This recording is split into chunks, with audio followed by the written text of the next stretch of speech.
So you've also done some pretty interesting podcasts in the last couple of months. I know you went on your friend's podcast, right? The Talking Sopranos podcast? Oh, yeah, sure. With Stephen and Michael. You know, we had a good time with that one. Yeah, those guys are dear friends of mine. I mean, I know those people for years. You know, the three of us have been, you know, we work together, obviously, but we've been particularly good friends. I mean, Michael and I go back, I mean, I don't know how many years, 30 years. Wow. So even before the show, you guys knew each other? Oh, way before. Stephen I met on the show, but Michael, I go back way before the show. Wow. Way before the show. I remember I was with Michael Imperiolli.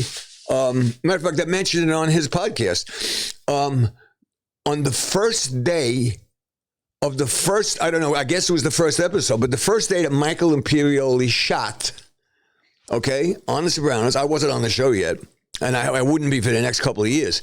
But I was, we happened to both be living in the West Village at the time.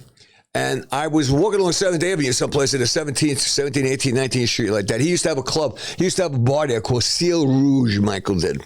Lovely little place, little bar, a little tiny bar. But what a fun thing to have in the West Village. Was it in the West Village? Yeah. It was at 17th Street, like across from Barney's, 19th Street, something like that.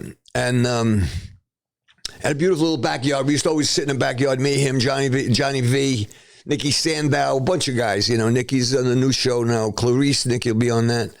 I'm walking on 7th Avenue, and here's Michael sitting on a little bench out in front of a laundromat. And I'm walking by, what are you doing? Your laundry and everything? No, and he's really dancing. What's the matter, kid? What's when I sit down next to him?